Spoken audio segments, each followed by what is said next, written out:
अध्याय 16 श्री गणेशाय नमः। भक्तजन तारणार्थ यतिरूपे श्री दत्त भुवरी प्रगट होत अक्कलकोटी वास केला। जे जे झाले त्यांचे भक्त त्यात श्रेष्ठ स्वामी सूत ऐकता त्यांचे चरित्र महादोष जातील। प्रसिद्ध मुंबई शहरात हरिभाऊ नामे विख्यात आनंदे होते नांदत निर्वाह करीत नोकरीने। कोकण प्रांती राजापूर तालुक्यात इटिया गाव सुंदर हरिभाऊ तेथील राहणार जात मराठे तयांची। ते खोत त्या गावचे होते संपन्न पूर्वीचे त्याच गावी तयांचे माता बंधू राहती। मुंबईत तयांचे मित्र ब्राह्मण उपनाव पंडित ते करिता व्यापार त्यात तोटा आला तयांसी। एके समयी पंडितांनी स्वामी कीर्ती ऐकली कानी तेव्हा भाव धरोनी मनी नवस केला स्वामी ते। जरी 8 दिवसात मी होईन कर्जमुक्त तरी दर्शना त्वरित अक्कलकोटी येईन। हरिभाऊ आणि त्यांचे मित्र अफूचा व्यापार करिता त्यात आपणा नुकसान सत्य येईल ऐसे वाटले।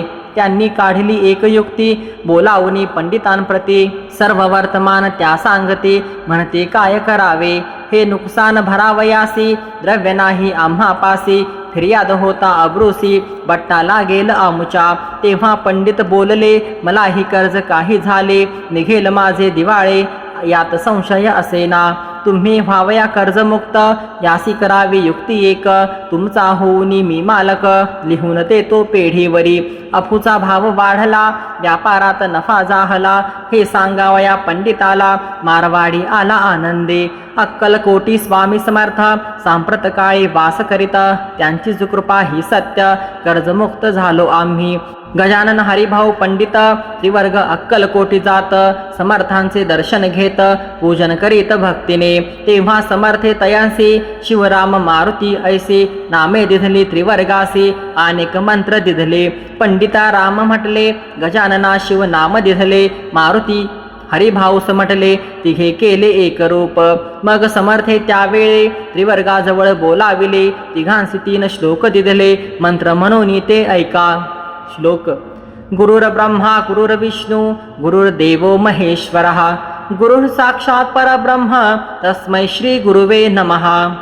ऐसा मंत्र हरिभाऊ ते दिधला असे समर्थे तेव्हा तयाच्या आनंदाते पारावार नसेची। दुसरा मंत्र गजाननाला तयावेळी श्रीने दिधला तेव्हा तयाच्या मनाला आनंद झाला बहुसाळ।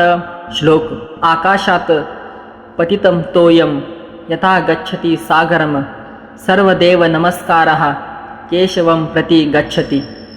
संतोषले त्याचे मन मग पंडिताजवळ घेऊन एक मंत्र उपदेशोन केले पावन तयाते। श्लोक इदमेव शिवम इदमेव शिवम इदमेव शिवम इदमेव शिवः।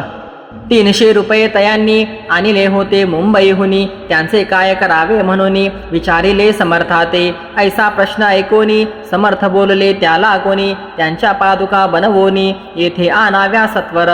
काही दिवस गेल्यावरी त्रिवर्ग एके अवसरी उभे राहुनी जोडल्या करी आज्ञा मागती जावया। आज्ञा मिळता तयांसी आनंदे आले मुंबईसी हरिभाऊच्या मानसी ध्यास लागला स्वामींचा। त्या आत्मलिंग पादुका 14 दिवसापर्यंत देखा पायी वागवी भक्त सखा दिधल्या नाही कोणाते।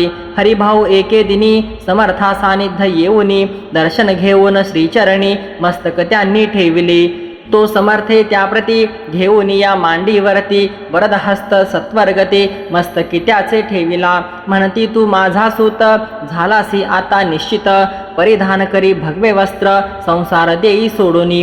मग छाटी कफनी झोळी समर्थे तयासी दिधली ती घेऊन तयावेळी परिधान केली सत्वर।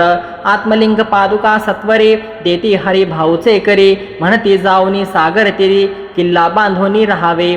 जाऊनी आता सत्वर लुटवी आपला संसार लोभमोह अणुमात्र चित्ती तुवा न धरावा। आज्ञा ऐकून या ऐशी आनंद झाला मानसे सत्वर आले मुंबईसी साधू वेश घेऊनी। असो हरिभाऊने काय केले ब्राह्मणांशी बोलाविले संकल्प करून ठेविले तुळशी पत्र घरावरी। हरिभाऊ घर लुटविता तारानामे त्याची कांता ती घरी बहुत आकांता घेत उर बडवोनी। विनविते जोडून कर अद्यापि स्वस्थ करा अंतर आपला हा विचार सोडून द्यावा प्राणप्रिया ऐशी तियेची उत्तरे ऐकोनी या स्वामी कुमरे समाधान बहुत प्रकारे करीतसे तियेचे स्त्रियेच्या अंगावरी अलंकार तेही लुटविले समग्र तिये दिधले शुभ्र वस्त्र परिधान करावया आत्मलिंग समर्थे स्वामी सुता ते दिधले होते त्या पादुका स्वहस्ते मठा माझी स्थापिल्या कामाठी पुऱ्यात त्या समयी मठ स्थापिला असे पाही हरिभाऊ होऊन गोसावी मठा माझी राहिले इति श्री स्वामी चरित्र सारामृत नाना प्राकृत कथा सम्मत सदा भाविक भक्त परिसोत षोडशोध्याय गोडहा श्रीरस्तु शुभम भवतु। अध्याय 17 श्री गणेशाय नमः।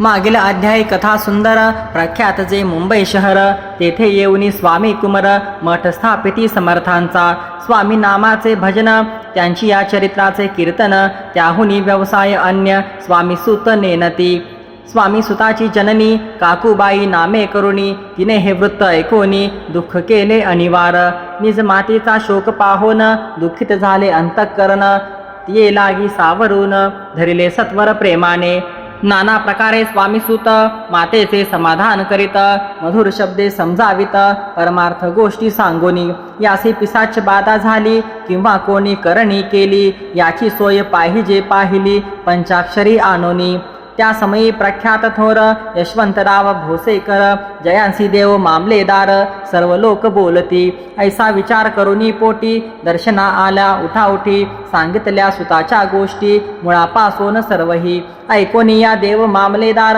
हसून देती उत्तर त्यासी पिसाच लागले थोर माझेने दूर नोहेची ऐसे उत्तर ऐकोनी दुःखित झाली अंतःकरणी मग ते स्वामी सुताची जननी अक्कलकोटी येतसे असो इकडे स्वामी सुत मुंबई माझी वास्तव्य करिता हिंदू पारसी स्वामी भक्त त्यांच्या उपदेशे जाहले मठ होता कामाठी पुऱ्यात तेथे जागा नव्हती प्रशस्त मग दिली कांदेवाडीत जागा एका भक्तिनीने तारा नामे त्यांची कांता तेही त्रास देत स्वामी सुता परितयांच्या चित्ता दुःख खेद नसेची प्रथम मुंबई शहरात शके 1792 फाल्गुन कृष्ण त्रयोदशीस स्वामी जयंती केलीसे कोणे एके समयासे नगरकर नाना जोशी सहज आले मुंबईसे त्यांनी ऐकले वर्तमान पाहुनी स्वामी सुताप्रती आनंदले नाना चित्ती प्रेमानंदे चरण वंदिती स्तवन करीती तयांचे स्वामी सुते तयासे लावियले स्वामी भक्तीसे धन्य झाले नाना जोशी रंगले भजनी समर्थांच्या पुढे जोशी बुवांनी स्वामींची पत्रिका करोनी ती अर्पावया श्रीचरणी अक्कलकोटी पातले पत्रिका श्रींचरणी अर्पिली स्वामी मूर्ती आनंदली समर्थे त्यांची आज्ञा केली नगारा वाजवा म्हणून नगारा वाजविता जोशी हसू आले समर्थांचे पाहुन या स्वभक्तासे परमानंद जाहला असो अक्कलकोट नगरात शके 1793 प्रथम स्वामी जयंती करीत स्वामी सुत आनंदे छेलीखेडे ग्रामात प्रथम स्वामी प्रगट होत विजयसिंग नामे भक्त गोट्या खेळत त्यासवे स्वामी सुत दिवसेंदिवस स्वामी भक्ती करी विशेष जन लाविले भजनास कीर्तिध्वज उभारिला मना माझी धरुणी कामना कोणी येताची दर्शना त्यांसी समर्थ करीती आज्ञा सुताकडे जावयाची स्वामी सुतही त्याप्रती मनातील खून सांगते ऐकूनी जन चकित होती वर्णिती ख्याती सुताची एकदा सहज स्वामी सुत अक्कलकोटी दर्शना येत तेव्हा समर्थ राजवाड्यात राहिले होते आनंदी स्वामी दर्शन घेतल्याविन तोन सेवी उदकान्न ऐसे दिवस झाले 3 निराहार राहिला मग वाड्यासमोर जाऊन आरंभिले प्रेमळ भजन जे करून रस भरले पूर्ण ऐकले आतून राणीने सेवकांसी म्हणे सत्वरे तुम्ही जाऊन या अवसरी त्या साधू ते मंदिरे प्रार्थनी या आणावे पाहुनी या समर्थांसी उल्हास सुताचे मानसी धावूनी या वेंगेसी मिठी चरणी घातली निज सुता ते पाहुनी आनंदले समर्थमनी कर फिरविला मुखावरुनी हस्ती धरुनी उठविले अक्कलकोटी त्या अवसरी बहुत होते सेवे करी परी समर्थांची प्रीती खरी स्वामी सुतावरी होती स्वामी सूत रात्रंदिन समर्थांपुढे करीती भजन, पायी खडावा घालून प्रेम रंगे नाचती. एके दिवशी श्री समर्थ बैसले असता आनंदात, स्वामी सूत भजन करीत पायी खडावा घालून. एकांत समय साधोनी समर्थ सांगती तया कानी, आम्ही जातो निजधामी वारसा पुढे चालवावा. स्वामी वचन ऐकोनी स्वामी सूत निशब्द होई, कल्पना न साहे त्यासी स्वामी विन कैसे जीवन. वारंवार विनवी स्वामींसी ऐसे न करावे काही, मी अजाणले करू तू माझी आई. स्वामी धरती हृदयाशी म्हणती आम्ही तव हृदयी, वास करू निश्चयी चिंता न काही करावी. असो मग स्वामी सूत ते स्थळ सोडून त्वरित नगराबाहेर येत, मार्ग धरित मुंबईचा. स्वामी वचनी दुखावला अंतरी बहु खिन्न झाला, परतोनी नाही आला जन्मवरी अक्कलकोटी. त्या दुःखे उत्तरोत्तर क्षीण झाला स्वामी सूत, दुःख करे दिवस रात्र चैन नसे क्षणभरी. तोची रोग लागला शेवटी आजारी पडला, ऐसा समाचार समजला अक्कलकोटी समर्थाते.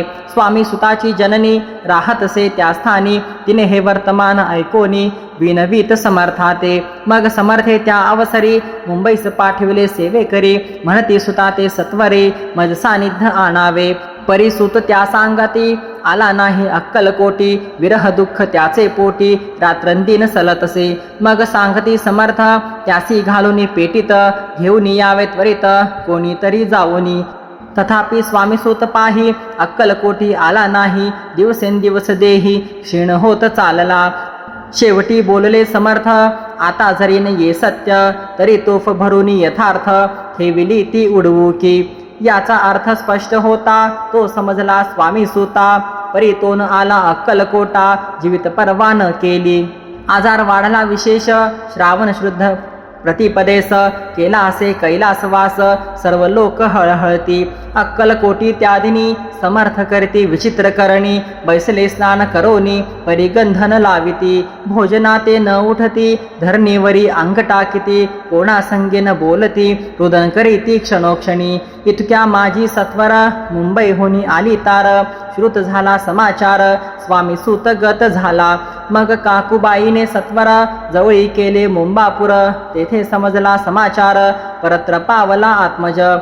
निजपुत्र मरण वार्ता ऐकून करती आकांता, तो दुःखद समय वर्णिता दुःख अंतरे होतसे. असो मग काकूबाई अक्कलकोटी लवलाही, परतोनी आल्या पाही बोलल्या काय समर्थाते. सुत आपुला भक्त असोन अकाली पावला का मरण, मग स्मरती जेहे चरण त्याचे तारण होय कैसे. समर्थ बोलले तियेसी उल्लंघले आमच्या आज्ञेसी, संधी सापडली काळासी ओढुनी बळेची मगनेला. धन्य धन्य स्वामी कुमार उतरता बहोदरी दुस्तर, ख्याती झाली सर्वत्र कीर्ती अमर राहिली. इति श्री स्वामी चरित्र सारामृत नाना प्राकृत कथा संमत भाविक भक्त परिसोत सप्तदशोध्याय गौडहा. श्री भगवत चरणार्पणमस्तु. श्रीरस्तु शुभम भवतु. अध्याय 18. श्री गणेशाय नमः. स्वामी सुताच्या गादीवरी कोण नेमावा अधिकारी, ऐसा प्रश्न सेवेकरी करिता ती समर्थाते. तेव्हा बोलले समर्थ सेवेकरी असती सांप्रत, परी एकही मजला त्यात योग्य कोणी दिसेना. जेव्हा येईल आमुच्या मानसी त्या समयी मोर पाखरासी, अधिकारी नेमू गादीसी चिंता तुम्ही न करावी. मोर पाखरा समर्थ म्हणती वेळोवेळा, रात्रिंदिनी तोची चाळा मोठमोठ्याने ओरडती. आमची पाऱ्याची वीट जतन करावी नीट, वारंवार म्हणती समर्थ काकूबाई लागोनी. लपवून ठेविले विटेसी ती दिली पाहिजे आम्हासी, याचा अर्थ कवनासी स्पष्ट काही कळेना. असो स्वामी सुताचा भ्राता कोकणात राहत होता, स्वामी सुत मृत्यू पावता वर्तमान कळले त्या. तो केवळ अज्ञान दादा तयाचे अभिनाम, त्याचे शरीरी असमाधान कृश होत चालला. काकूबाईने तयासी आणविले आपणापासी, एके दिवशी समर्थांसी दादा प्रती दाखविले. समर्थ बोलले बाईसी 4 वेळा जेऊ घालयासी, आरोग्य होईल बाळासी चिंता मानसी करू नको. त्याप्रमाणे बाई करिता दादासी झाली आरोग्यता. समर्थांची कृपा होता रोग कोठे राहील. केसगाव मोगलाईत तेथे नाना साहेब भक्त, त्यांनी बांधिला श्रींचा मठ.